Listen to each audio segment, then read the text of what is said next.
Hey guys, welcome to Now That's Debatable. This is your host, Fantastic Facade. I am joined with my trusty co-host, Triple A the Humanist, and today we have a very special guest coming on by the name of Scott. We're going to be talking about some teleological, amongst some other styles of arguments for a God and the existence of God. Just hoping to have a fun and intellectual conversation. And to all the viewers and chat, especially the last one we went live on, thank you guys for watching and subscribing.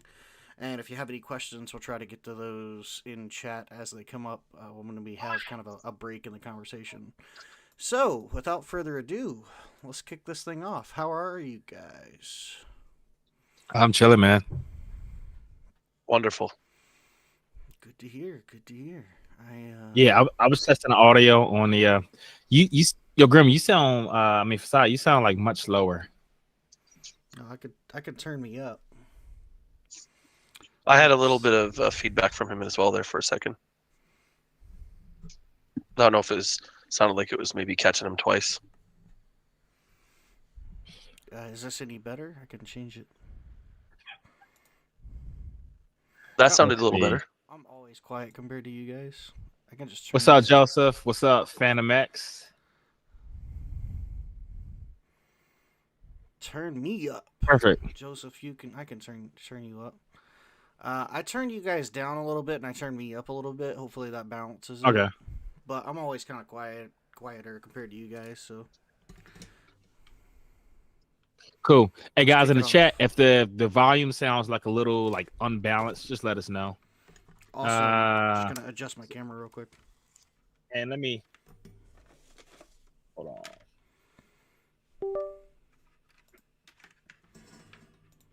All right. Perfect. So, Scott.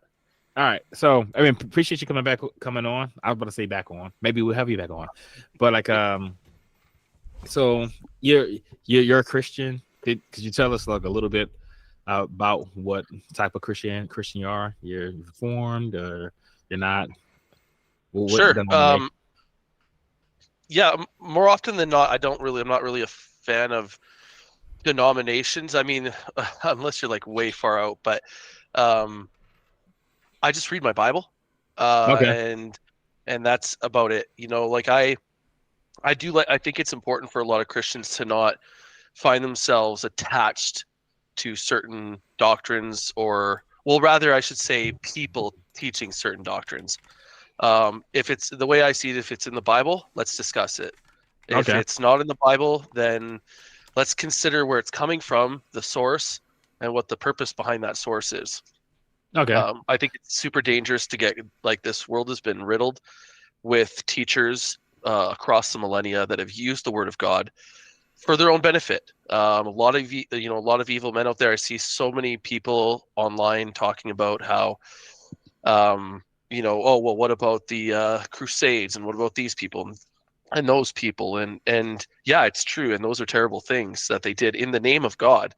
But had they been reading their scriptures, had they been following what God told them, they would realize real quick that what those people are teaching is not what God teaches, and certainly not what the scriptures teach.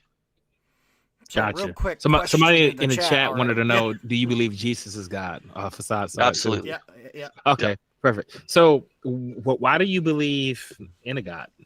Just well, first, I don't believe in it. Okay, you say I was going to say better yet, not your reasons specifically for believing, but what do you think should convince other people to believe? Oh, what should convince people to believe? Mm-hmm. Well, I mean, I'd assume it'd be very similar to the reasons you believe yourself, right? Well, not necessarily. God reaches people at many different points of their life for many different reasons. Okay. So what about you specifically? Well, I mean, if I was to like give my testimony, it was simply like I was at a very low time in my life, and I was raised Christian, but I went off on a deep end, and that deep end led me into a world of alcohol and drug abuse, as well as selling drugs on the street. I was at a low point in life where I cried out to God. I was hitchhiking. Never found myself hitchhiking before. And I cried out to God, and I said, if you even exist, show me you exist. And within a minute, a guy came on the parallel road next to the freeway, and he pulls over and he flags me over, and I hop across the ditch, and he says, he tells me to get in. He drives me to a gas station, and he says on the way there, I never pick up hitchhikers, but I swear God was telling me I needed to pick you up and tell me about my church. I was like, if that's not an answer to prayer, then I don't know what is. So I started going to church at that point. Like I said, I was raised Christian, but I would say fell away from it. Truly, I wasn't never really following to begin with. I was doing the thing like praying the prayers. But that, it's all. Is that what convinced you? Like you asked for a sign and the hitchhiker pulled over? Good question. That's not what, for me personally. Yeah, that was a big part of it. I was at that stage where I started asking myself some bigger questions for sure. I would say that I wanted to learn to defend my faith. And it was through that process, which was where I started finding reasons on top of the faith I had already developed through what I felt was an actual miracle. Then I started developing my faith, reasons to believe on top of the fact that I already believed. What's the best reason you got? For why Jesus is God, or why God exists? Or why God exists? Yeah. Well, I do love, you guys had touched on the teleological argument right off the bat. I love that. I guess William Lane Craig is somebody that I typically followed off in the beginning with this. And so I would say that I like his first four arguments for Christ and for God. When I say first four, the ones you typically see him use in his online debates and stuff. So that would be the Kalam a lot. Yeah, there's the Kalam.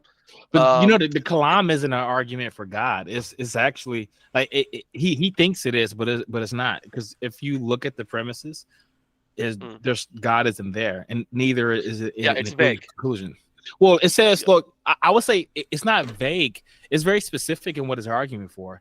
It's just the cause, though. It's like everything that began to exist has a cause for existence. The universe began to exist. Therefore, the universe has a cause. Right. But there's no reason to say that it's God. Well, okay. So, yeah, good point. Point blank, you're right. It doesn't seem to have that. But when you break down his arguments, and so he does, for instance, I'll throw a little thing out there. He's got this book. What is it actually? I've got it in my basement. Reasonable Faith. And in there, he does break down the arguments significantly more. So to just slap, the three premise, or the two premise and the deduction, or the conclusion onto it, without breaking them down. So there he does go through and look, I'm not William Lane Craig. So to go in deep, I'm not the guy to go in super deep. Yeah, sure. Just whatever your understanding of it is. Yeah, I mean the to be a cause of something as significant and big as the universe would mean that this thing would have to be timeless. It would have to be immaterial, and it has to exist outside of what it creates. So, if you created, if you had a box, right, and you created, or there's the box and everything in it, whatever's in it, doesn't matter what's in it, but there's something. Nothing inside of the box could have created everything in the box and the box itself. Nothing. So the creation of that box has to exist outside of the box. We are in a box. Nothing inside of it could have created it, and the box itself can't create itself. Well, so I'm not sure. I'm not sure if I'm convinced that the universe began to exist. I would say our local presentation of space-time, there's definitely a beginning of that, and that goes back to the Big Bang, right, and the expansion. Yeah. But as far as the universe itself, not our local presentation of space-time, but the universe itself, meaning past the Planck time, right? Just whatever that ball of energy was. I'm not sure if that began to exist. I'm not convinced of that. No, and so you can go down that route in speculation, but that's all it is. There is no science. There's nothing but vague theory Well, that yeah, goes the science, past. but the science doesn't say that it began to exist. I It think does. Yeah. the one who's speculating is Bill Craig on this. That it doesn't Oh, say that it I began mean, to exist. he's using. I mean, I mean, you do have to look into his sources. I don't have those sources in He's front of me. misquoting his sources. I I mean, assure you. Sean Carroll called him out on this. So what the lambda CDM model states is that you get to a point about 13.8 billion years ago, mhm. and Einstein's field equations that describe gravity, they stopped working. And we know gravity played a role Why do they stop working then? because they get too small. His field equations don't like to be broken up into discrete segments, which is what the other three forces are broken into, right? You have the gluon, which is the strong interaction. You have the W and Z boson, which is the weak interaction. You have the photon, which is the electromagnetic force, right? The gravity doesn't like being broken into a particle, like into a discrete segment. It likes being really big. And when it gets really small, it stops working. That's the same reason we can't describe a singularity in a black hole. It's identical to what's going on in the Big Bang. So it's not saying this is the everything beginning. you just described is inside the box, right? The point is despite what mechanisms exist inside the box, despite what laws exist inside the box, and the matter and the time inside, everything inside the box had a beginning. And we know it must. I mean, we're not sure if there is an outside the box, though. What we know is there is a point where the universe is really tiny and really hot. And then after that, we can't know anything else until we come up with a more fundamental model. That's why we're working on string theory, loop quantum gravity. So this is the beginning, right? This is the beginning. Well, I mean, this is the beginning of our understanding. It's the beginning of it's the beginning of known space and time and reality. It's our local presentation of space-time, but that's different than the beginning of where like energy and gluons and quarks and all these things that were present at the beginning of our current presentation of space-time began because they needed to exist in order for the expansion to happen. Right, they did. That's right. So they did begin to exist, as you just said. Well, nope, I didn't say that. I said they existed at the point of which our local space-time began. Yeah. So they had existed at this point already. Like they exist. They already exist when our local presentation of space-time began. Yes. Do these things have a beginning? At the same time. I don't know. That's speculation. There's no way for us to say that. 13.8 billion years ago, that's when we can start describing what's going on. That's when our models of physics begin to make sense. That's not the beginning of the universe. It's just the beginning of our understanding. Well, most scientists think you can go past this. Like all of those dudes that are working on superstring theory. To a point, you and I both agree to this. Okay, so I'll go back to the analogy of the box. Okay, so the person or being, in this case God, that I'm using to say who described the box, that being and his power does exist outside the box, outside of the reality. Don't know that. We have no. Well, I mean, that is speculation. I know that just as much as you know that particles existed prior to the beginning of space-time. You know what I mean? Well, so we're prior to both how do you know that? Space-time?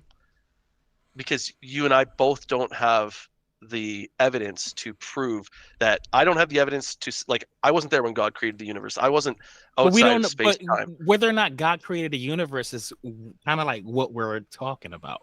Well, more like that he existed. Now you asserted that you know that God created the universe just as I know particles exist.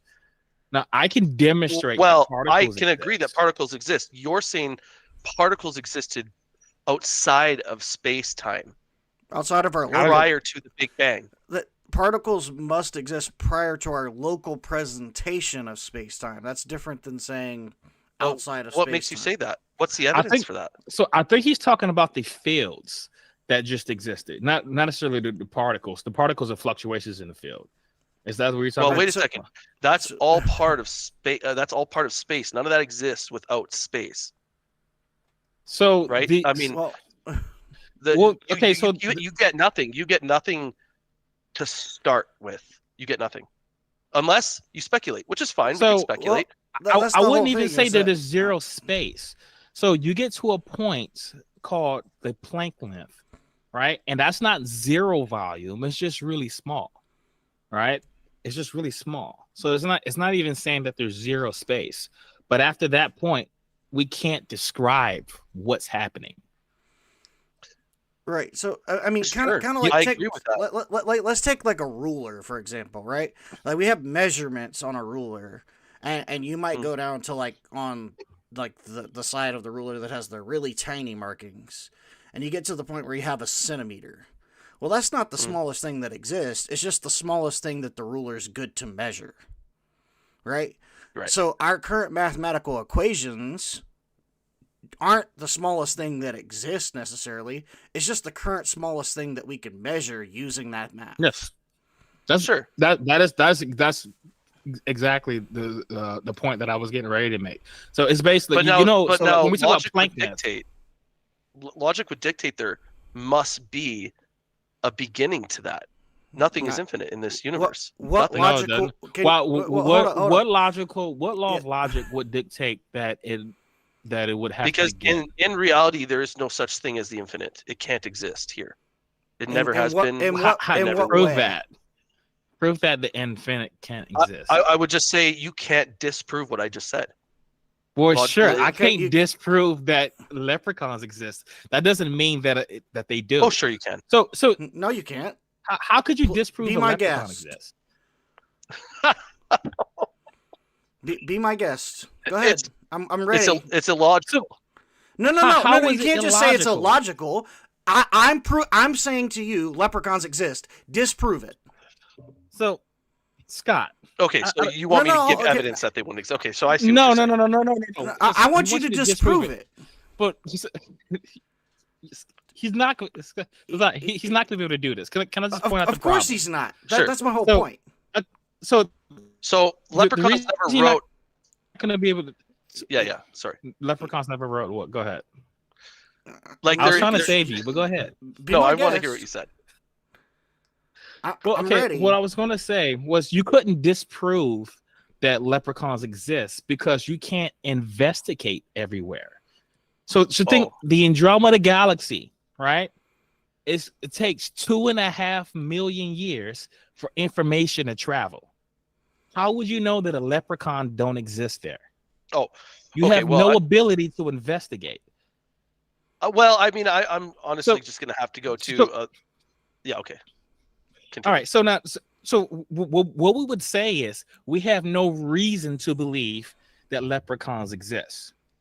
Now, you had made a statement, and you wanted us to accept it as true, based on the assumption that we couldn't disprove what you were saying.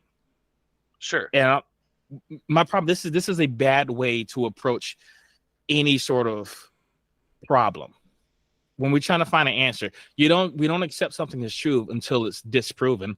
Otherwise, you're going to have to accept everything until it's proven otherwise. Is something out there. Say that again. Theory of evolution is something that's been thrown in there. Well, I mean, I don't know what you mean, but they basically say believe it or disprove it. And math alone dictates you can disprove evolution. I mean, I don't want to go in the evolution thing. So you kind of touched on it with the leprechauns. The fact is if you want to use evolutionary theory alone, that alone disproves evolution, or that alone disproves. Evolution. You've saved him 12 times now. AAA, let him hang himself. I'm done with it. Okay, all right, go ahead.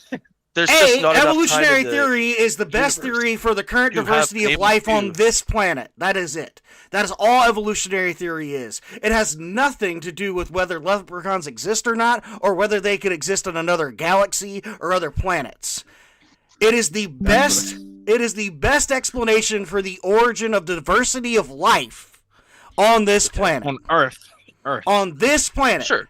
So we've seen the diversity of life, and we have a theory that explains it as best as humanly possible. We call that theory evolution. That has nothing to do with the existence of leprechauns or the possibility of their existence of them in other planets, galaxies, or even potentially other universes. What would have been on this distant planet the mechanism for the existence of no clue, but you can't disprove that it doesn't exist. No clue. What we're trying to do a pixie could exist that can create magic that can fart out a leprechaun, and you can't disprove that it couldn't happen. Who created it? Doesn't matter. If it exists, it exists. Or was it created? It would it matter? If your God created a leprechaun, would it not still exist? Is your God incapable of creating leprechauns? Well, how do you know he didn't create a leprechaun somewhere else? I mean, I guess if he wanted. Okay, so what you're saying is there is a method in which some way a leprechaun can exist, and that method, in your opinion, is a god. Right? I mean, so what's to say there's not another method in which a leprechaun could exist? Like maybe a demigod that can create I'm going to have to... I'm sorry, first off, I didn't catch either of your two names off the bat here. I don't know which one's Joshua. I'm Facade. He's Triple. Yeah, I go by Joshua. That's my real name. But yeah, on the show, it's Triple. I'm Facade. And sorry, what's your name? Facade. He's Facade. After you get to this point, I like us to get back to infinity. But sure. I mean, that's a whole separate Facade, I gotta ask you to dial it down a little bit. I appreciate the intensity, but your mic is cutting out when you do that, so it's tough for me to follow. Gotcha. You've given yourself enough rope to hang yourself upon, and you have a method in which you've admitted leprechauns could exist by proxy of your God being capable of creating leprechauns. What is to say there is no other method in which leprechauns could exist? Okay, so let me ask you this. On Mars, there was a point in time where they figured they would find some form of life, yeah? I mean, humans have speculated, but I don't know that I don't know why I don't want to say that they figured. Okay, let me say it this way then. People expect that it wouldn't be super surprising if they were to visit another planet that they would find some form of life. That's kind of incorrect. Have you ever read about Drake's equation? No, okay. So if you're unfamiliar, there's kind of a paradox of equations that happen when you're talking about life on other planets. There's Drake's equation, which is a really, really complicated formula that estimates all the number of total planets and then all the number of planets that could potentially have some form of complex life, right? That's Drake's equation. That number is in the billions, right? But then there's this theory that goes kind of against that, and a lot of people refer to it as like the great filter, and it's called the Fermi paradox. If there's billions of extraterrestrial life that exist on billions of planets, why is it that we haven't seen them? And there's a couple reasons that we kind of suspect that to happen. One is distance, because the nearest galaxy to us would take several billion light years to travel to like the next inhabitable planet, traveling at the speed of light, which means that everybody on board would die several generations through, hundreds and thousands of generations through later. The other thing is time. Like, just because we exist now, we're looking back in cases to things like lights from stars. So because of things like redshift, we know that we're moving further away from these things. Not only that, but we know about how far they are away. So when we're looking back at planets, civilizations could have risen and completely been destroyed and literally be no evidence thereof, because we're looking at stuff that existed millions of years ago. So you have time and you have distance. That's assuming that the speed of light is constant. Well, I mean, we know it's not constant because we can. When it goes through stuff, it changes speed. Speed of light in a vacuum. But I'd say that the most recent James Webb images make it quite clear that light's doing something different. I mean, we're seeing spiral galaxies at the same time, I would say the same age as ours, billions of light years away. I think that's interesting. We're seeing the light from them. There's some misunderstandings here, but instead of that's going to take a lot of time to explain. I like to go back to the original argument. I So you were still want you saying- to disprove leprechauns. Well, we got there because he was said that the universe can't, like infinities can't exist in the universe. And I said, how do you know that? And he was like, well, you can't There's disprove no it. evidence of it at all. Well, there's no evidence of it. Uh, You- There is no how many infinity. how many numbers Scott, are there? Scott, do you understand that saying that there's no evidence of something doesn't mean you disproved it? No, it's a logical fallacy. Okay, so have you heard of I think it's called Herbert's Hotel, or have you heard of the Hilbert's Hotel? Yeah. that's yeah. Yeah. Okay. And so what do you think of that then? Rather than me describing the whole thing in some sloppy, clumsy way, you know of it. Explain You mean how like that everybody connects moves to your over life, into another room? assuming that it's an Yeah, infinite that hotel. that violates no law of logic. That doesn't mean that the universe had a beginning. It could just always existed. That's why I was asking you what logical absolute does it If violate? it's always existed, then every moment that's ever happened will always happen, whether with the slightest modifications or not. No, not the past moments that they wouldn't happen again. There's no reason to think that. Why Unless not? time is Everything's cyclical. infinite at that point. Well, unless time is cyclical. No, we're not saying each point of time is constantly happening. We're saying No, I'm not it's saying that either. possible that the universe always existed. Why would you think that each point of time is always happening? That doesn't even I'm follow. confused. Maybe I don't understand. What's the H point of time? What's the age? What did you say? You said what'd you say, the H point of time? What is it No, you said? so Like a.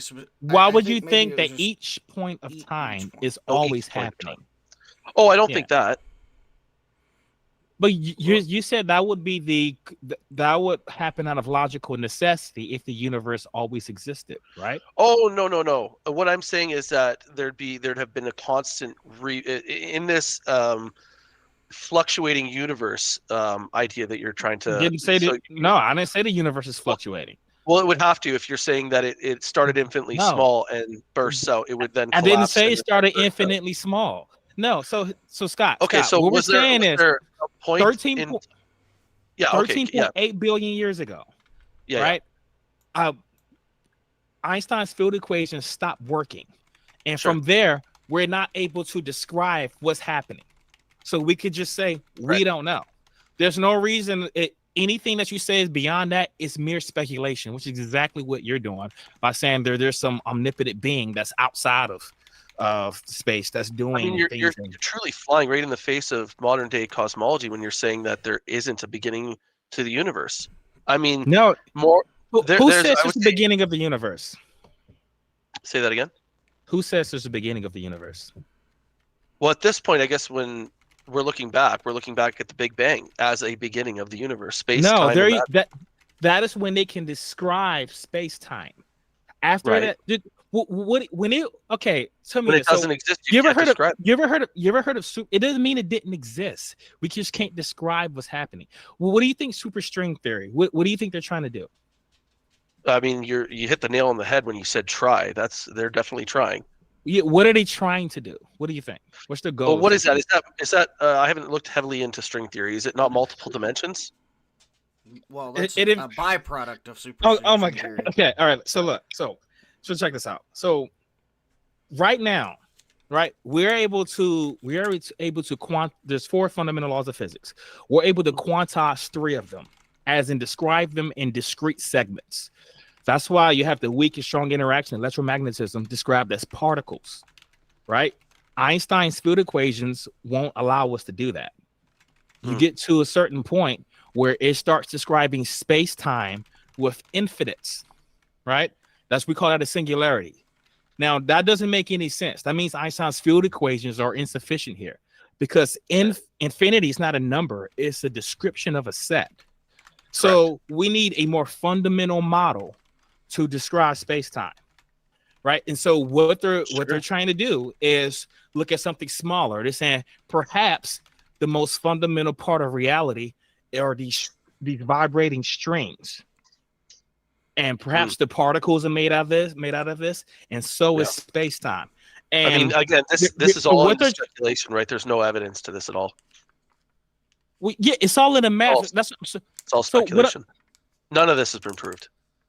Well, yeah, that hasn't strength. I get what you're doing. I mean, Scott, listen. You were saying that the academic consensus is that the universe began 13.8 billion years ago. What I'm trying to show you is that I wouldn't say that, but I would say that is not what you're saying. They don't think it began 13.8 billion years ago. And the evidence that I was showing you that they don't believe this what you're saying. It's more fundamental theories. One of those is superstring theory. Another one's M theory. Another one's loop quantum gravity. What they're trying to do is describe physics.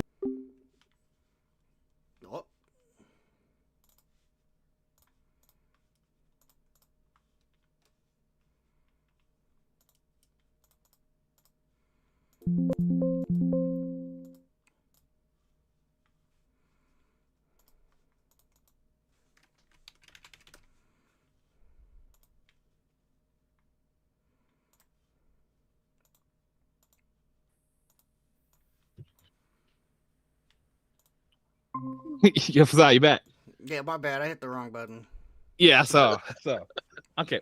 So all I'm trying to do is explain that. Let me cut in real quick, and it's nothing to do with what you were just saying. It's just to address something that's going on in the chat. Wes, I really appreciate you commenting, and in general, I would say it typically may help grow the show. But I'm asking kindly, because I've asked in chat, I'm asking kindly on person where you can hear me, because you're probably not paying attention to what I'm reading because you're too busy typing. Get back to the discussion that we're having, the three of us, our guests and whatnot, or stop commenting. And that's as kind as I'm going to make it. I really don't want to ban you from chatting and commenting. I don't, because I've enjoyed the 2 times that we've had you on our show. But you're asking and commenting so often that people that may have questions for Scott or one of us, or may ask for clarification as something that we've said, is going unnoticed because you're commenting so long and frequently. And it's nothing to do with what Scott has said or what either of us hosts have said. It's your own thing. And you're more than welcome to do that on your own channel. You're more than welcome to come back on the show and we can talk about that with you. But what's the scoop? What's he saying? He's got a whole thing about flooding your chat. Yeah. He's a whole thing about prophecy, and he's got his own set of prophecy. Can I say something? Yeah. I mean, Wes, if you're a fellow believer, man, we're trying to have a talk. We're just trying to talk. And let me ask you, do you really think that that's how Jesus went about on the shores of Galilee having conversations with people? Yeah. So he's going to say you're not one of the chosen. Let's have a conversation. And he's not. I'm telling you, it's not going to be productive. If you want to go one-on-one with Wes, we'll be glad to set that up with you. Yeah, it's just not going to be productive right now. Back on discussion though. So yeah. All right. Sorry, I didn't want to interrupt. It's just that I want to address that real quick because other people have been asking questions, but I've missed them because Wes is just flooding it. So please, Wes, just calm down, and I won't ban you from chat. But that's what I'm working on when I accidentally click the wrong button. So just so you know, Wes. Gotcha. So the nobody think that the verse began at that point. That's something that Bill Craig just completely misunderstand, and it seems like you adopted his misunderstanding. I mean, that's what I was taught in school too. No, well, I don't think you were taught that in school. I think there is I'm not going to. I wasn't there with you in school. That is not the academic consensus. And if you look at these other more fundamental theories, they kind of demonstrate exactly what I was talking about. So okay, well, why do you think that the universe would have to have a big? Right. Okay. So there's everything that exists has a cause. That is the truth. No. Everything you're right. I worded that bad. Everything that's begun to exist has a cause. I don't know if that's true. I'd also. Okay. Well, I mean, maybe this is where we don't know. Maybe this is where we move on to a different. No. So you're making the assertion that everything that began to exist has to have a cause. I'm asking you, provide some evidence of that. Everything. What do you mean? So, what do you mean? The house around How is that evidence? house around you, the internet, your body, Those your things, parents' body. those things have a cost. That doesn't mean everything has a cost. I didn't say Like, that. I said everything that begins to exist has a cause. That doesn't mean that everything that began to exist has a cause. And It on does. top of that, I'm not even sure if the universe began to exist. So even if I that's were to up for accept, debate, sure. well, even if I would accept what you're saying, it wouldn't necessarily apply to the universe. But I'm still not convinced. You're right about that. You're right. From your perspective, there's an out that you can consider thinking about. You're going to say string theory or those other ones. That's fine. There Forget isn't string evidence theory. Forget string theory, right? Forget them all. Sure, what I'm saying sure. right now, all the available evidence to us that's to us right now, from what we can say is 13.8 billion years ago, our model of physics stopped working. Okay, but so anything beyond that is speculating. When you say that the universe began to exist, you're speculating. Yeah. I'm saying I don't know. Okay, you're right. I've picked a side. Now here's the thing though. If you're saying 13.8 billion years ago, we know that the universe is currently expanding. What happened? That wasn't me this time.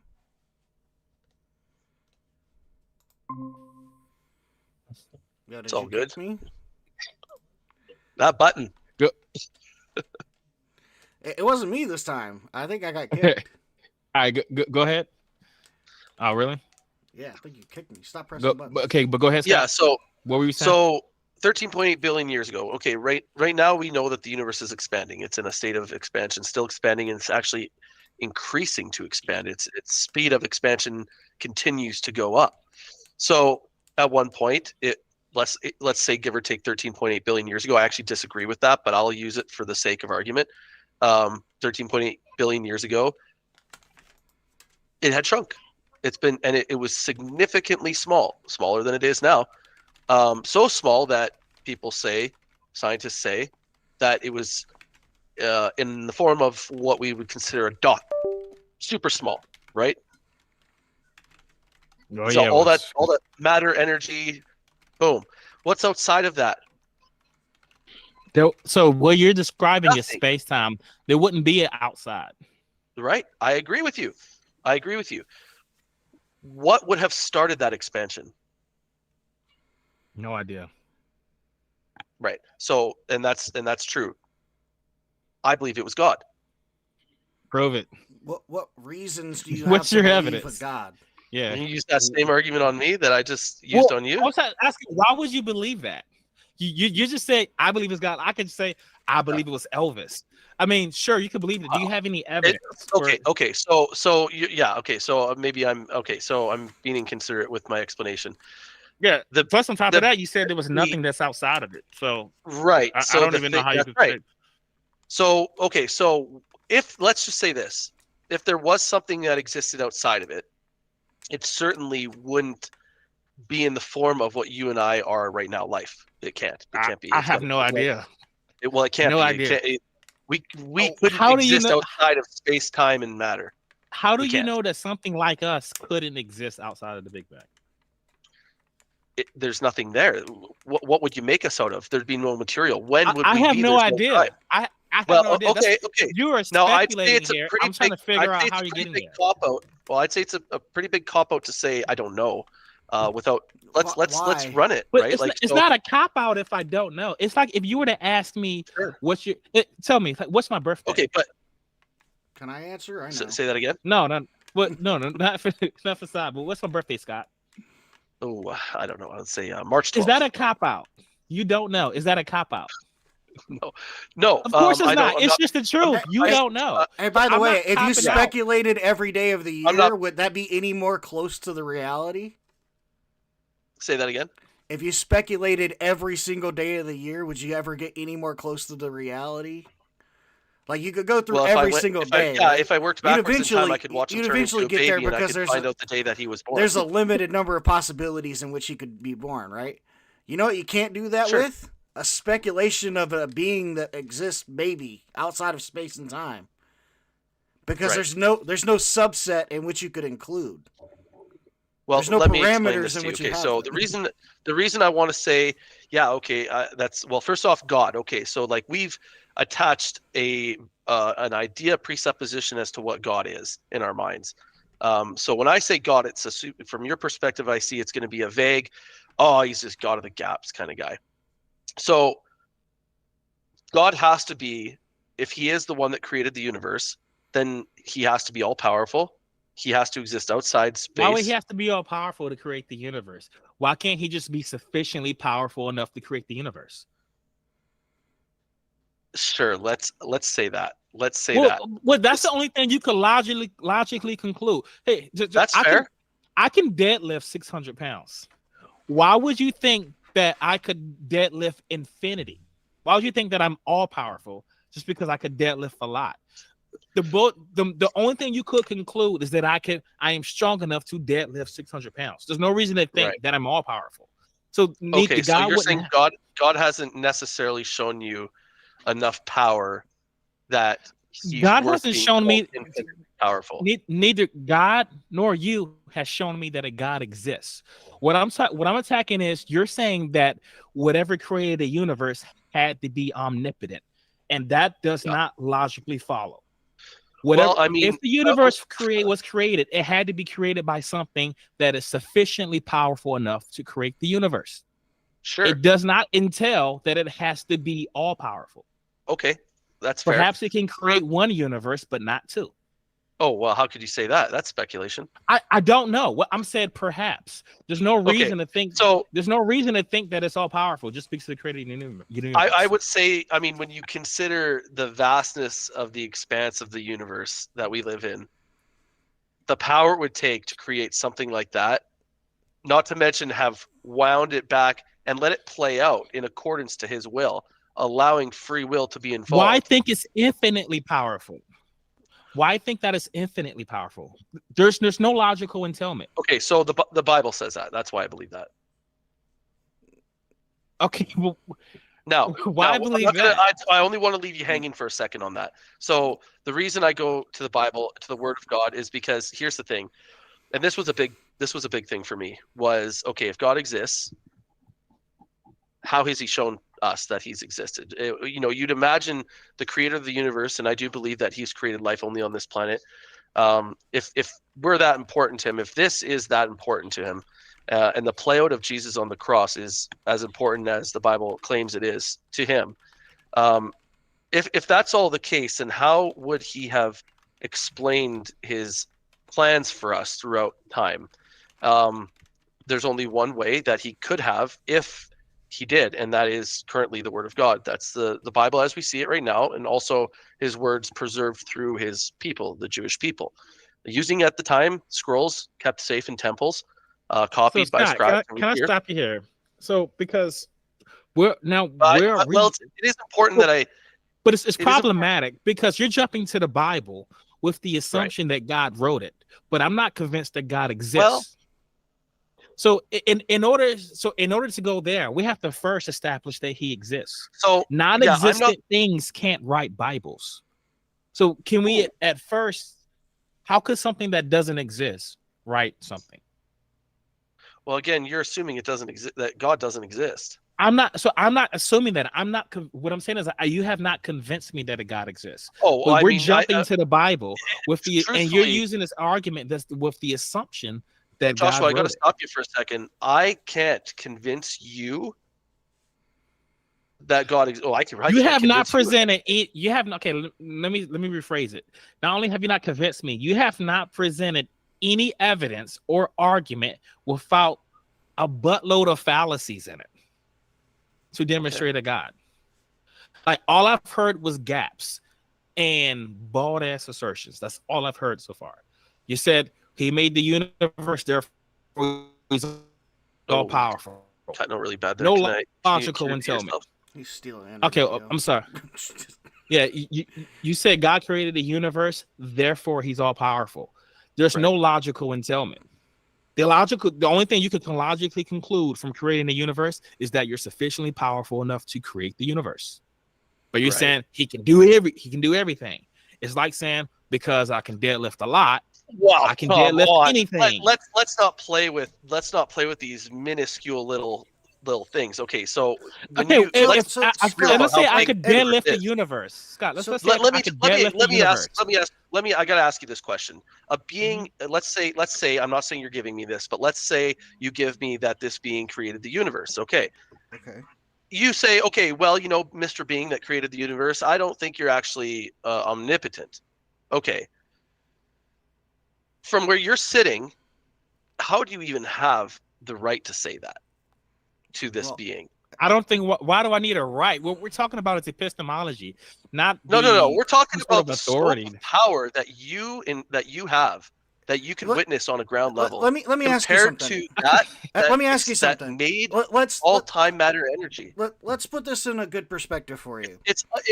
You're an ant, Scott. That's fine. That's exactly where I'm gonna go. Let me go there with it.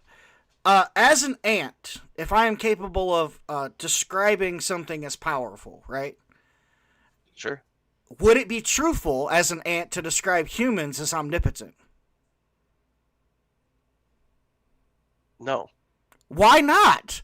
From our perspective, they're so strong.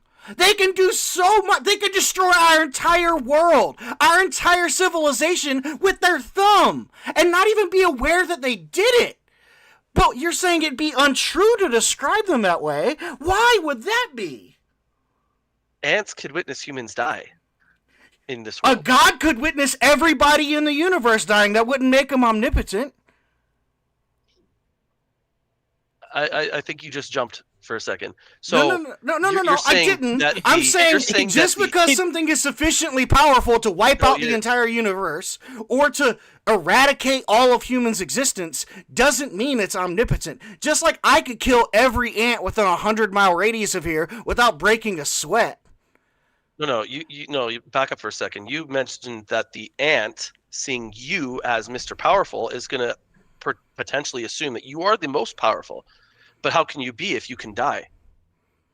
The ants doesn't if I kill them, they don't know that I can die. Well, but we and as if I humans killed have no them idea all, what they God couldn't can have do. that discussion. By the way, say that again. Like if I killed all the ants, they'd never be able to determine that because there'd be no ants to find that out. Yeah. Okay. So what's the difference in that and your God? But I mean, if we're gonna play in these funny little zones, ants don't think at all. So I'm not asking. Like I'm asking would it be truthful? I should say they don't think. They don't know. If I were an ant, would it be truthful to describe humans as omnipotent? The answer to that question is a truthful no. Just like when AAA asked you, even if the scope is a human and the scale is the universe, to describe something that they're unaware is omnipotent. This isn't fair. No, it's not a fair comparison because one is outside of time and space and reality. The other, and you're comparing humans. You'd have to demonstrate that exists. We're made of the same thing. This analogy is functionally equivalent to what you were just saying. We're made of the same thing, right? God cannot be made of the same thing. Ants are unaware of this, buddy. Like they're incapable of understanding such a thing. No. Yeah, listen for a second. So it's what your analogy would work in a way of saying is like, okay, so like the idea of like the Thors and the Zeuses and the these Odins, that would be more an acceptable comparison. Those are gods that are all powerful that exist in reality, in this. Right? Yours doesn't exist in reality. But go ahead. Right, he exists. I agree with you. He exists outside of reality. That's exactly it. And for the box, what you're saying, so created. But by defining something that exists outside by saying something exists outside of reality, you're saying it doesn't exist. Because reality is wait a second. You said yourself earlier, who's to know what outside the box is made of? Well, that's the universe. That's not reality. We're talking about, we said outside of space-time, not outside of reality. No, that's outside reality. Reality is it's not. No, you're wrong. Outside nothing of space-time, exists outside of. I can prove it. All we have space-time is so. Scott, so this is where you're wrong again. So you're jumping into physics that you don't understand. When they talk about local presentation of space-time, they're talking about space-time, period, not reality. This is why they contemplate like multiverses. That would be outside of space-time. They think the singularity in black holes doesn't exist. You can't prove that exists. That's outside of our reality. Whoa, now we care about whether I can prove something exists. You can't disprove Well, it. you can't throw in multiverse and make it sound like it's science. I'm not saying the multiverse exists. What I'm saying is I'm trying to distinguish space-time from reality. Well, when I said it's something is speculation to talk about something outside of space-time, it's not saying that it's outside of reality. Those are very different things. That's not what I'm talking about. I disagree. I have to disagree entirely. Those are the Well, same things. you're just wrong, because like that's not what physicists are talking about. I can prove Well, it. I can prove it. If I got read you. any I can do academic that. paper on this topic. I can do that with a very simple analogy.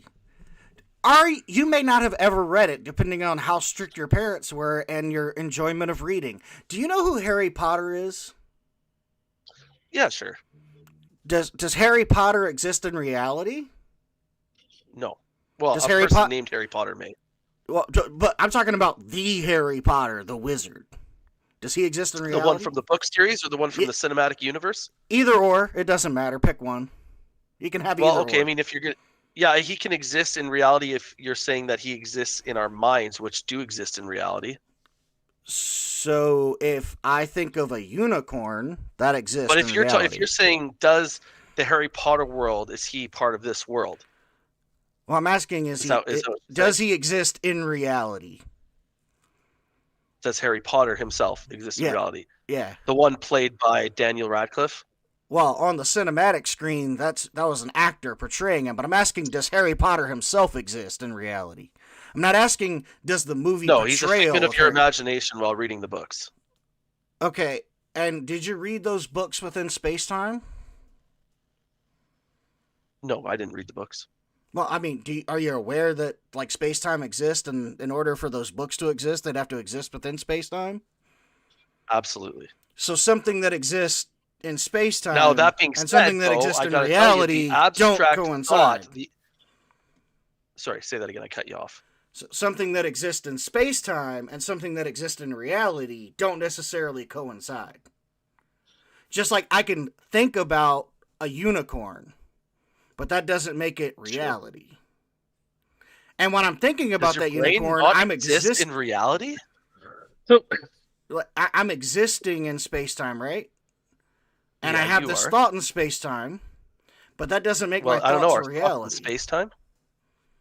Well, would you say that you're currently alive?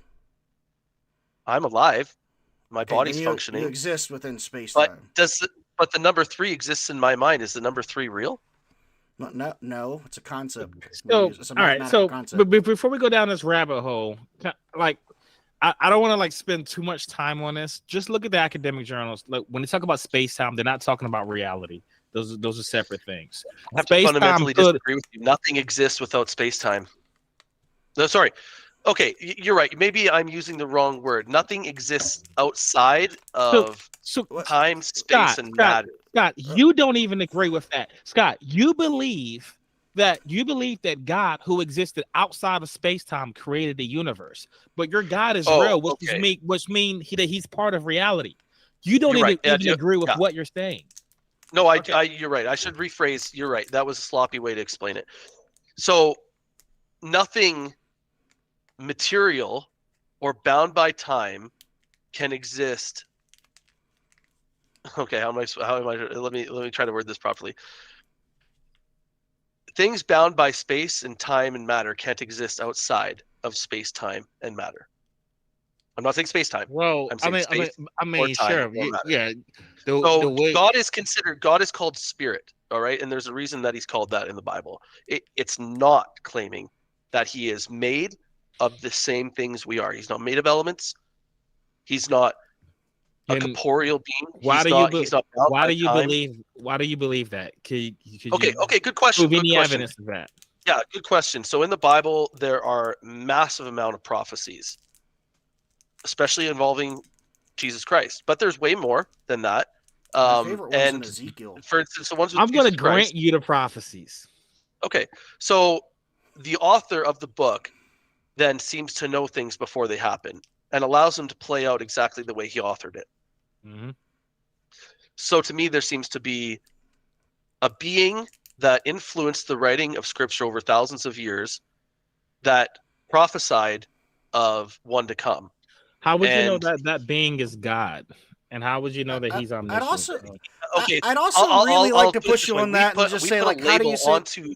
Just one second. We put a label onto this being that you said. How you just said? How would you know this being's outside? I mean, how Outside would of you know space. it is God? So let's say I'm Right. gonna grant. Okay. So I well, disagree with the God is just prophecies thing, but I'm gonna right. God. grant to you What prophecy. God is okay. So God is this what we perceive him to be. We have slapped labels on God. So if you God want to is what say we perceive him to be. yeah, sure, absolutely, and that can Well, I depend on I perceive perceive God him to be a as a figment of my sinner. imagination. right. And a lot of people have a different view of God. So when we say God, when I say God, it may be a different understanding of God than you or anybody else. There's a lot of people that believe, like for instance, the Vikings. Those guys believe that God lived inside of reality. Okay, that he actually had flesh and bones. Okay, so God. Hey, Now Scott, we're not going to get into I'm the gonna do Trinity this. right now, but I'm gonna do this for you. All right. I believe in God from the Bible, I'm gonna which is give you. described as spirit. I'm Sorry. gonna give you prophecy. I'm gonna give you resurrection. I'm gonna say Jesus was clinically dead for 3 days and came back to life. Now I want a logical entailment for God. Show me how there's a resurrection. Show me how that logically entails there's a God. How that logically entails that there's God. So you'd have to look at what Jesus said. Okay. Okay. So you look at what Jesus said. Will you grant me everything Jesus said is true? Well, no, because Jesus said he's God. I'll just give you the argument, man. But like, Okay. I'm granting you the resurrection. Right. Okay. So I'm gonna accept it without evidence or argument. Well, there's evidence, but Jesus raised from the dead. Okay. Could Jesus have raised himself from the dead? Who's to say? I don't Of course know. not. He was dead. Of course not. He was dead. Okay. No. I don't know Let's be real here. Let's be real here. Can you, or do you know of any absolute way, especially 2,000 years ago, that a person who is dead can bring their dead body back to life? Scott, I don't know of any way that a dead thing could come back to life. I don't know of any way that could happen. I agree with you. That's pretty miraculous. I don't know if it's miraculous. I just don't know the way that. I just don't know the way that could happen. So, but you're saying, well, of course we don't. Well, of course we don't. Or we'd all be getting resurrected all the time if we knew how to do that. So now it was I'm not saying I don't know how to. I'm not just saying that I don't know how to do it. I'm just saying I don't know of any cause for that. You're asserting that it's a God. Show me how it logically entails that. There's no other answer. How do you know that? What do you mean? I could think of other. Give me one. So, all right. So, you say that God exists, right? Yes. So it's possible for something that's a little bit less powerful than a God to exist. Oh, sure. Angels exist. Yeah. Of course. Okay. So what if this thing that is slightly less powerful than God is capable of raising people from the dead? No God is just a non-God that raises people from the dead. How do you know that? Okay, so to bring life from non-life. That's what you're saying. Is that I'm inserting that only God can do that. Well, and that's true. I am. What I'm saying is I'm granting you the resurrection, and you're saying you know that God did it. I'm asking, how do you know that? So Jesus claimed to be the life, and he said before he died that he would come back to life. In fact, the woman followers knew that. So if I say that's why they were waiting for him at the tomb. So Scott, so if I say that when I die, I'm going to come back to life, and then I die and come back to life, you're going to conclude that I'm God? No, because God's not going to raise you back to life. But if I did, I'm saying in the scenario, I came in the scenario, I said when I die, I'm going to come back to life, and then I come back to life. Now you're going to believe that I'm God. It would be tough not to, wouldn't it? Not if you understand epistemology. If you claimed to be God, listen. If you claimed to be God, and everything you said hinged on that, like if that of your assertion that you are God, then to prove it allowed your enemies to kill you, and then you come back to life 3 days later. So I don't believe Jesus raised. That wouldn't prove it. And here's the thing: you're doing the same error when we were talking about the cause of the universe. You're saying because it created the universe, it has to be God and omnipotent. Now you're doing it with something even much more minuscule. You're saying because it raised a single person from the dead, it has to be capable of anything. Well, how do you know that? You're doing the same. You're doing the same. The same. He wrote it down. He wrote it down in the Bible. Man, he told us. There is nothing else that exists in this world like the Bible. Nothing. Have you ever read the Quran? Nothing exists. There's nothing in this world that exists that's like me. Have you ever read the Quran? That's not true. You're just made up of bits of DNA information. Have you ever read the Talmud? But it's not me. Have you read the Pentateuch or the Talmud or the Quran or basically any other? The first two things you just said are Jewish. What was the first one? The Talmud. It's the Old Testament. I've read that. The Quran. I'm asking, have you heard of them? Sure. Yeah. Would you say they're unlike the Bible and that they're texts that proclaim like? Well, I mean the not the first one. What was the one? Talmud. I mean that is the Bible, but the other two. How about the Quran? They're not at all. Why is it unlike the Bible? It makes a claim. It makes prophecies. It has prophecies easily falsifiable. There's massive contradictions throughout them. The prophecies that didn't come true. I mean, that's all in the Bible. Sounds a lot like the Bible to me. Yeah, because you haven't read the Bible. Well, Don't tell me you have. All right. Okay, sure. Let's talk about some false prophecy here. Cool. So Ezekiel, have you read Ezekiel chapter 26? I have read the whole Bible, but I don't know it verbatim. Okay, so it talks about it's this prophecy. It's about Nebuchadnezzar, right? King of Tyre, right? He goes to Tyre, and God says, like, thus saith the Lord, I'm going to send Nebuchadnezzar, king of Babylon. He's going to utterly destroy the city. It's going to be good for nothing but drying fishing nets, right? Totally destroyed. We know historically that didn't happen. It's a total failed prophecy. Nebuchadnezzar went there. He was never able to conquer the city. It's a false prophecy. Well, I mean, I know you're setting it up wrong. So let's actually open up the Bible. Ezekiel what? 26. That's what it says. I didn't set it up wrong. God says I know exactly what you're doing here. Let's okay. What's the Ezekiel setup? 26 starting? I mean, you can start in verse 1 if you really want, but verse 3 starts. Okay, so you do know how Tyre has been destroyed, right? Like Alexander the Great's the one that came in and destroyed it. It was destroyed. It said it was promised it would be destroyed. So it says Nebuchadnezzar by name. So did the Bible just get that part wrong? Alexander the Great came in and enslaved his inhabitants. Wait, okay, I don't actually know, but it says Nebuchadnezzar's going to do it. I'd also like to point out that Nebuchadnezzar did destroy Tyre. Now he also didn't fully destroy Tyre. They went out to their island city. He laid a 10-year siege on the city. Was never able to conquer it. He did conquer. He just couldn't get out. They were okay. So he went out. They went out to their island. Yeah. Yeah, he couldn't get through the walls. Are you saying Nebuchadnezzar didn't take the city in any way, shape, or form? What I'm saying is the scripture says that he was going to utterly destroy it, and he did not. That God was going to utterly destroy it. It said God was going to send Nebuchadnezzar to utterly destroy it. Nebuchadnezzar did not do that.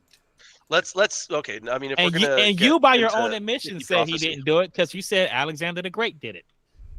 Alexander the Great didn't do it either. God said he would destroy Tyre and through Nebuchadnezzar. It says Nebuchadnezzar, and he did.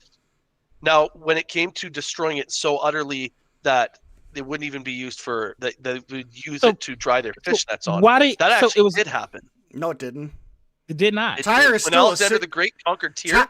Tyre is still a city to this day, buddy. It is a really well-known tourist attraction. And why do you keep bringing up Alexander the Great? It's Nebuchadnezzar. It says Nebuchadnezzar.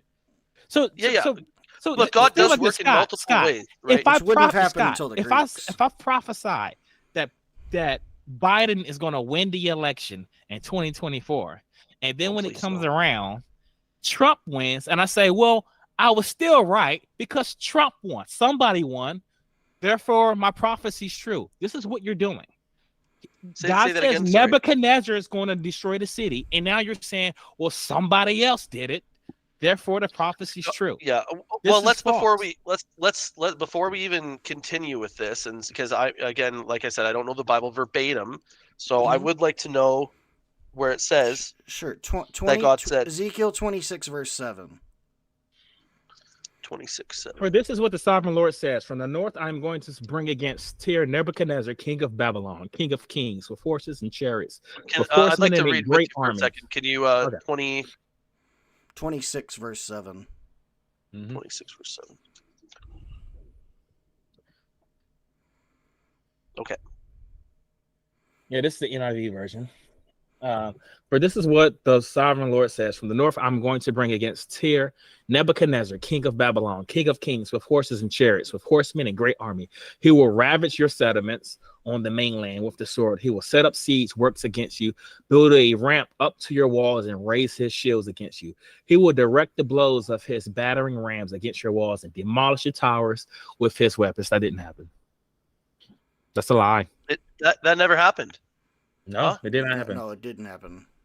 It did I not. have to disagree with you on that. Oh, really? You disagree? Well, let's take a look. I mean, Okay. history says it didn't happen. Well, history is written by the men that end up writing the books. You mean Okay, like so Ezekiel? the historians here. Let's take a look. Let's just take a look. Oh, I almost just exited the stream. It's okay. I've done it once before on this stream. Okay, let's just do it through my phone here. And this is Tyre, right?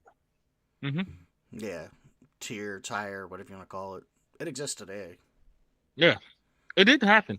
So this, I mean, but this Let's- sounds let's- like he was let's just go going with to the- attack them, right? And he did attack no, them. it said he did it. It said he was going to demolish. He was going to destroy the city, lay it waste. It will be good for doing nothing but drying fishing nets. So you're saying that our No, account of no. history is wrong? He says Nebuchadnezzar, and he lists a bunch of things that he will do, including killing a bunch of these people. Then it says, okay, so they will plunder. They did. And they did, by the way. The people retreated to the Ocean City. Okay, so they did. It wasn't City. destroyed. The Ocean City's Tyre. Yeah. Sure. Tyre is the city that was on the island with the walls. It nowhere here does it say that Nebuchadnezzar will utterly destroy Tyre. Okay, listen. He You said, gotta look at. "I will make Listen, you you gotta look at a 26. bare rock, Listen, and you will look at 20. No, you're not reading it. 26:13. Okay, you're not reading it. After it says what Nebuchadnezzar will do, it says, "I will put an end to the sound of your songs, and to the sound of your harps shall be heard no more. I will make you like a top of a rock, and you shall be a place for spreading nets, and you will never be rebuilt. For I, the Lord, have spoken." Yes, Right. My version says a bare rock. You will become a place to Sure. spread fish nets. That means Sure, the sure. city is laid waste. Okay. So here's your mistake. And this is exactly what I figured. Okay, so he promises what Nebuchadnezzar will do, and then he promises what he will do. What God does not have to be done at the same time. He did inevitably destroy Tyre. No, he didn't. Yeah, In either case, Nebuchadnezzar didn't destroy Tyre, and God didn't destroy Tyre. God did. When and God where? did. So here's the thing that's literally. here's the problem. Yeah, no. So Alexander the Great literally destroyed and leveled that city and took all of its inhabitants into slavery. What are you talking about? No, he didn't. He did not. But He did. So okay, sure, Scott. Here's the thing. Scott. So are you trying to say that Ezekiel 26 wasn't really about Nebuchadnezzar? It was just Part about of it. Yeah, you're right. It's a partial prophecy. Yeah, that's right. So it's about Alexander the Great. So here's the thing. Ezekiel. No, not just. It is about Nebuchadnezzar. It is also about a promise God made towards that city about its destruction. So you know what's odd is that Ezekiel and God himself seem to be under the impression that prophecy didn't happen. Because if you go in chapter 29, that's true. There's a lot of people that have thought that God did not hold his promises. No. The Bible, the Bible itself. Let's go to verse. Let's go to chapter. Yeah. So there. Scott, listen. So there have been times. Let me read the Bible. Let me read it. Just chapter 29, verse 17. In the 27th year, in the first month of the first day, the word of the Lord came to me, son of Nebuchadnezzar, king of Babylon, drove his army in hard pain against Tyre. Every head was rubbed bare and every shoulder was made raw. Yet he and his army got no reward from the campaign he led against Tyre. Where's this story? This is chapter 29, verse 17. Okay, one second. So it's not just me and Facade that's disagreeing with you. God is disagreeing with you as well. 29. Yo, let's figure it out, right? 29, 17. I've already figured it out. But go ahead. The Bible's a very complex thing, and it does take study to read it. Just so let's get into it, right? I agree, but it's not complex here. Here is very specific. It came to pass in the 26th year that the first month, the first day, that the word of the Lord came to me, saying, "Son of man, Nebuchadnezzar." Okay, so who's being talked to right now? This is Ezekiel himself, the prophet. Mm-hmm. Yeah, the guy writing the book. Yeah, God, he said, the Lord. So he's saying that. Yeah, so he's saying he labored tirelessly against Tyre. Yeah. And yet was granted no reward. And got no reward. Therefore, this is what the sovereign Lord said. Where does it say no reward? I want to. Verse 18. And then what gets funnier is that. So they didn't receive wages from Tyre. Okay, so it doesn't say they didn't get anything. It says he had no wages nor his army for Tyrus. If you're using the King James version. So do you realize how conquering works, right? So you conquer a place and you take over it is base for taxation. Sure. Right? Yeah. That's what you do when you conquer a place. When they're playing taxes, if the conquering works, if they have stuff. If the conquering works, it didn't work. Yeah, like it was predicted in chapter 26 that Nebuchadnezzar was going to do that. And then in 29 it says, "Oh, Nebuchadnezzar didn't actually do that." My bad. This is where you're wrong. Then, here's what Nebuchadnezzar would do that. It promised God would do that. No, it didn't. In the first, go read 26 verse 17 again. It's God says he's sending Nebuchadnezzar to do it, and then Nebuchadnezzar doesn't do it. By the passage's own admission.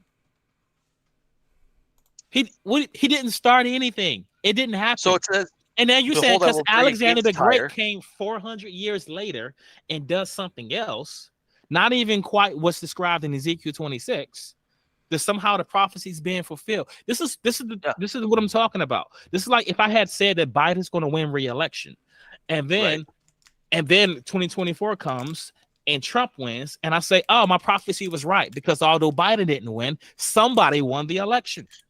Wouldn't your prophecy be right, though, if 4 years later Biden did win a second term? If I said it was in 2020, or if it happened at all. Yeah. Well, there's no dates listed in the Bible as to when God said he would do it. Okay, so we know the time span has to be within Nebuchadnezzar's lifespan. Why? He said I would do it. He didn't say Nebuchadnezzar will. He said Nebuchadnezzar's going to do it. He didn't say that. He said Nebuchadnezzar will do these things. Where are you getting that God did it and not Nebuchadnezzar? Can you please? What version 13, are you using? 26, 13. What version are you using?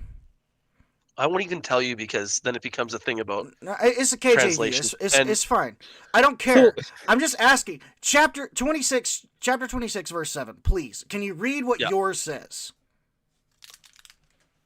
Yeah, for thus says the Lord, behold, I will bring against you Tyre from the north, Nebuchadnezzar, king of Babylon, king of kings, with horses and chariots. And with the horsemen, with an army, with many people, he will slay with the sword, and your daughters and your daughter villages in the fields. He will heap up a siege mound against you, build a wall against you, and raise a defense against you. He will direct his battering rams against your wall. With his axes, he will break down your towers. Because of the abundance of his horses, their dust will cover you. Your walls will shake at the noise of the horsemen. Great. Now go to 29. Go to 29 and read verse 18 for me. What are we wrong about? Stop. Nebuchadnezzar. Triple A. Okay, stop. so there. Okay. Go to chapter 29. Yeah.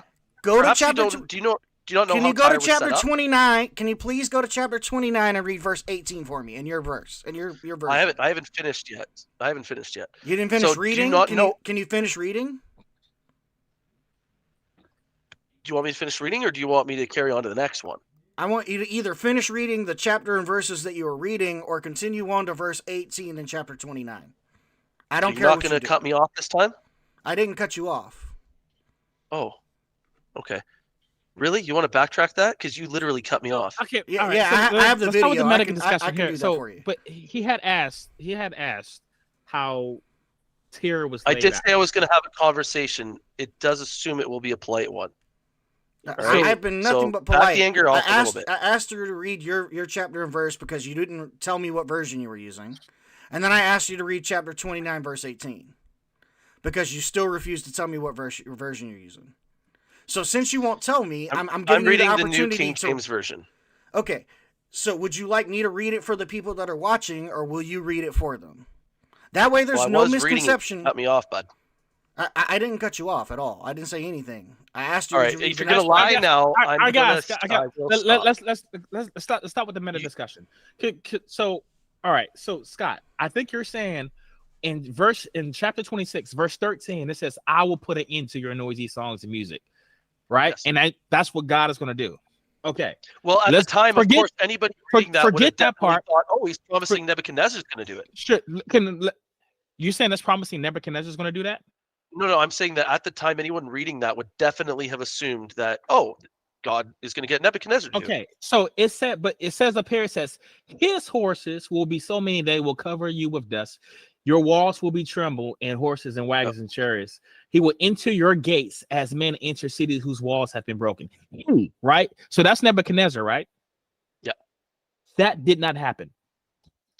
So Nebuchadnezzar did not. Go ahead. You're saying that he did not conquer the land-based portion of Tyre. The city. There were two, right? There's two parts of Tyre. There's the part out in the sea, the part and then out there's in the the part sea on the land. It's the parts with the walls. No, the reason those walls don't exist is because they were trampled over. They have been torn down. That city was destroyed. Not eventually. By Nebuchadnezzar. No, it wasn't, but it was taken by him. He didn't destroy. So you talk about Alexander. What do you mean it was taken by him? So he did kill. Nebuchadnezzar. He conquered that city. No, he did not. He didn't utterly conquer it the way that God promised the first time. So who's wrong here? Is it you or the Bible? Is 29 wrong or 26 wrong? They do not agree. Right. So they do in the fullness of time. 26 says he conquered the city. 29 says he did not. Then Nebuchadnezzar dies. So tell me what is going on here? So okay, I'll explain it. There are two portions of the city. There's the land-based, and then there's out in the ocean. Okay, so what Tyre did is when times of siege would happen, they would retreat to their ocean area. Okay, and most of the people and their stuff would be made out. That wasn't Tyre. No, it's not. That is. You go look at a map of ancient Tyre. It's so there's Tyre is entirely an island. There was land adjacent to that they patrolled. So that was not. It was their land. It was, but it's not Tyre. Just like we have land in Cuba called Guantanamo Bay. Let me explain something that may help a lot of people. That's true. Because I've done a lot of research and history on Alexander. In fact, my real name, which I have chosen, is because of Alexander the Great. Okay, Alexander the Great, who did conquer Tyre, whatever you want to call it. Do you know? And he didn't even destroy it to the point that Ezekiel 26 says, but he did conquer Tyre in his conquering of the earth, right? So I mean, he took everyone into slavery. So he didn't take everyone into slavery. He took prisoners of war. He wasn't quite that barbaric, but nonetheless. Do you know the method in which Alexander the Great used to conquer Tyre? No, not entirely. Oh, okay, cool. But if I'm not mistaken, he built a rock bridge out to the island. He built sand bridge to the island, right? Because it was an island. As a matter of fact, he looked historically against people that had tried to siege Tyre, and people that had used boats and bows and arrows and rams and spears, and recognized that given that it's an island, it was darn near an impossible task to be taken over without being foot soldiers on the ground.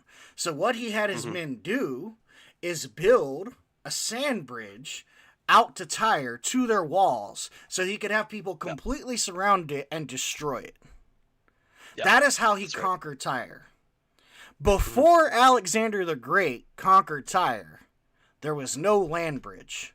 Tyre I do was need an you to island. know that through that conquering that you just described, which I completely agree with, that is the fulfillment of that prophecy. Okay, then After why? verse Okay, 13. okay. But Why hold in on, hold on. chapter 29 does he write? I'm just an idiot. Just forgive me. I'm a complete moron. So I don't understand how things work sometimes. In Ezekiel, I'm confused because in Ezekiel 26, we get in verse 7, it says, I'm going to bring Nebuchadnezzar to do a bunch of things. Okay? And now I'm fully accepted that later in the chapter, God is going to do different things to Nebuchadnezzar. But we do get a list of things that Nebuchadnezzar is going to do. Yeah. Okay? So we say in chapter 26, there's some things that Nebuchadnezzar is going to do. And it seems to me that Nebuchadnezzar never did them. And then What did he not do there? Did he not slay residents of Tyre with the sword? No, he didn't. No, not the residents of Tyre. No, because he could never enter the city. He didn't slay them out in the streets. Oh, okay. Wait a second. You need to understand. I mean, you can't just say that every resident of Tyre made it into their ocean dwelling.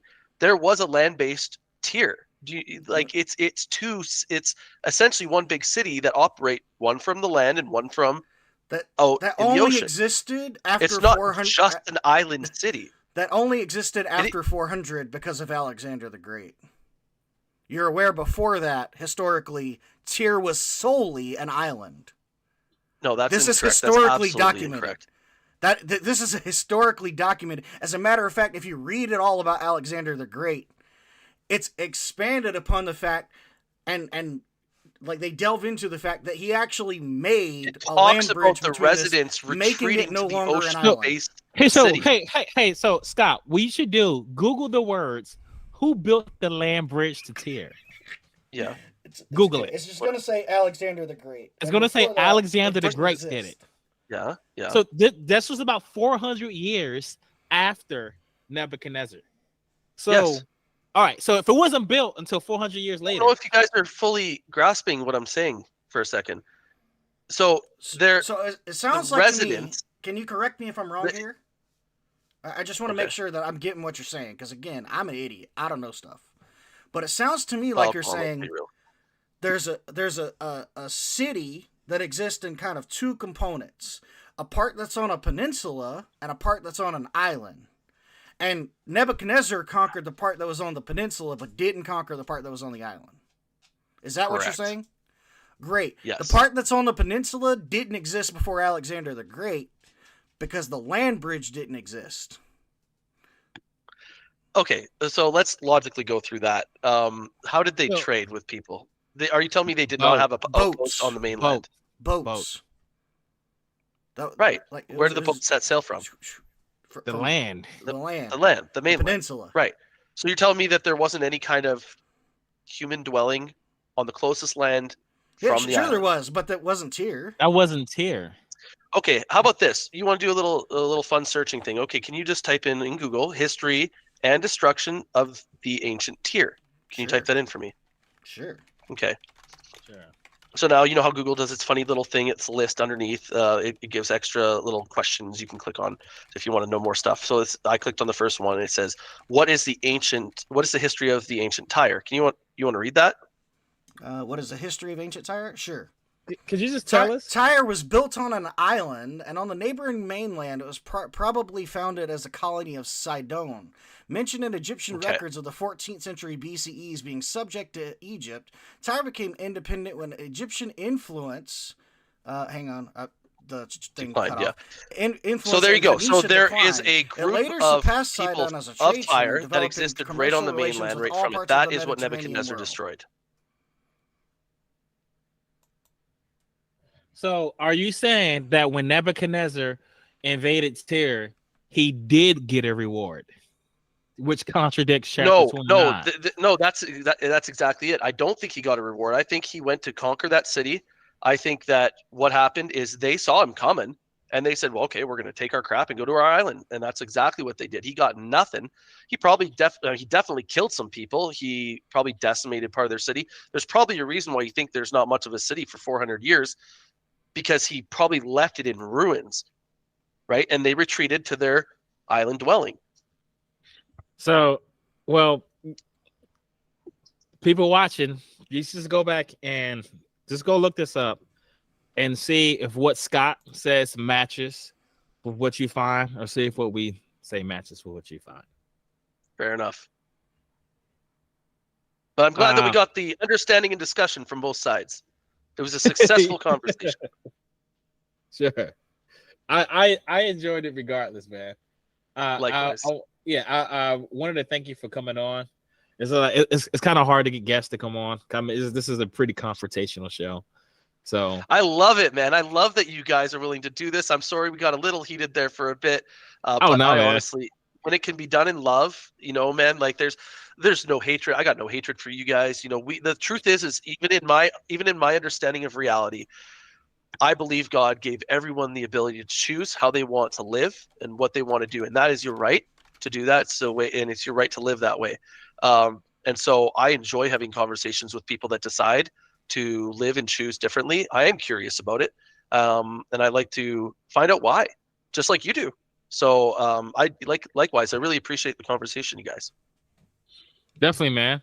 Fasad, did you have anything else you wanted to say? No, guest gets last word of the show. If there's anything you'd like to say uninterrupted or unabashed, or you'd like to promote something, it's not like we have a huge following, but you're more than welcome to do so. Yeah, simply, I hope that more people tune into your guys' show. I hope that it grows really well. If there's one thing I would say, it would be I'd highly recommend everyone read the Bible for themselves. It's fine to have leaders you listen to, speakers you like, but it's important to find things, I think, in every speaker that you like, things that you're like, you know what, I don't 100% agree with that guy, and I think maybe this guy's got a better understanding. And it's good to just what we did. When something in the Bible doesn't line up, historically is an important one. It is important to find out, okay, well, what the heck happened there? And so I think the discussion we had on this one specifically is really good. But there's so many more to be had.